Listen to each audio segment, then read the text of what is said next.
Have you ever experienced fear, but instead of running away from it, you face it head on? If so, hi, my name is Yinki, and this is the journey that I've been on. Since 2024, I decided to start seriously creating and making music. And it has led me up to this point where I was invited by the incredible Breaking Sound Radio to perform a 30-minute set. And it has really been pushing me mentally, emotionally, creatively, but it has been such a beautiful and rewarding experience because I've just been able to learn so much about myself, my own resilience, my own courage, my confidence. And it is such a blessing to be invited by Breaking Sound. They are an incredible radio platform that has spotted early artists like Lauv and Chappell Roan and the Marias and Remy Wolf, and I feel so honored to be joining these artists that I truly look up to, especially Chappell Roan. She's one of my favorites. And just to know that when I take risks, to know that when I put myself out there, to know that the more that I'm sharing my vulnerabilities, it really is creating more expansion and spaces for my soul to grow. And that has been really incredible. And also, on the super real flip side, is that I have been experiencing night terrors too. And I am embracing this incredible idea called the law of polarity. And when I was younger, it was harder to understand that, but now that I'm growing and evolving, I'm learning that, okay, there are honestly two sides to every coin, and just being okay with that. So on the flip side, there's the excitement, the joy of being invited and chosen, and also there's the flip side of the nerves and the fear and the, oh my gosh, like that's great that I was invited and now I have to do the thing, and to even be more vulnerable. And I feel like it's so important to talk about this because it's so easy, especially nowadays, just to celebrate the really positive things. And not that isn't great. I think it's just to acknowledge how holistic an experience like this is. For everything that you want in life, there will be things that you have to work through and that might not be as easy. And for me, it has really been a journey of confronting those fears that I've been hiding from all my life.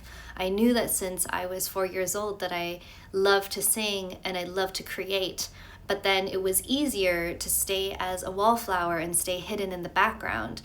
But I realized that was really eating up my mental health and who I was as a person. And I love the saying that Viola Davis had, is that when you compromise, I might be paraphrasing it, but essentially it's about how when you compromise your creative self, you are compromising such an important part of yourself as well.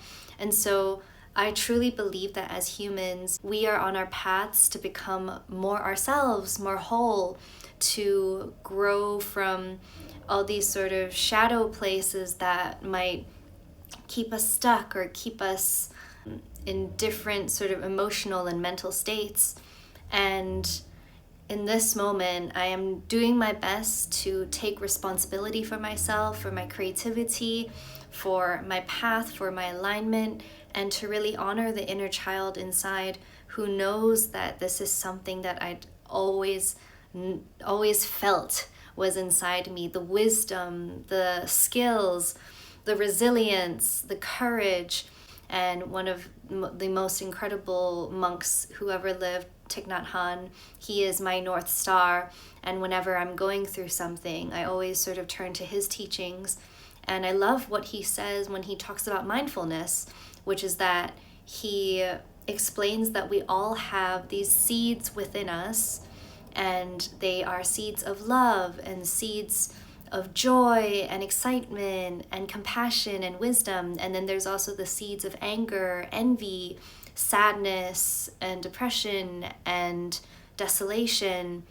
But it's not to say that we have to completely push out all the seemingly negative seeds, but rather make a choice as to which ones we want to water.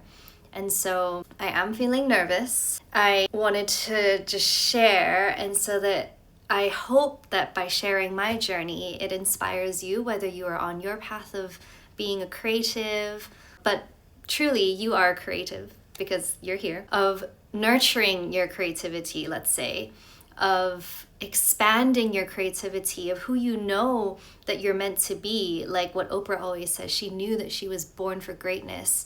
And for me, I think this greatness is in service of other people. I was just listening to a podcast with Amy Poehler and Matt Damon, and they were talking about Robin Williams and how he used his gifts and his skills to make younger creatives feel like they can do incredible things in the world.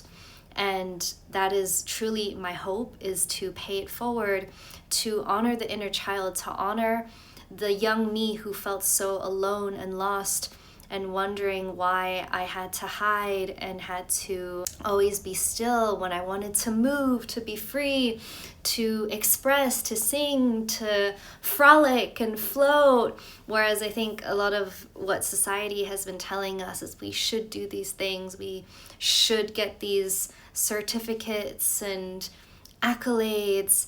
But for me, I needed to be honest with myself and have the what I call the deathbed conversation, which is when I'm lying on my deathbed, will I be able to look myself in the eye or in the mirror and say that I am proud of you? You took risks.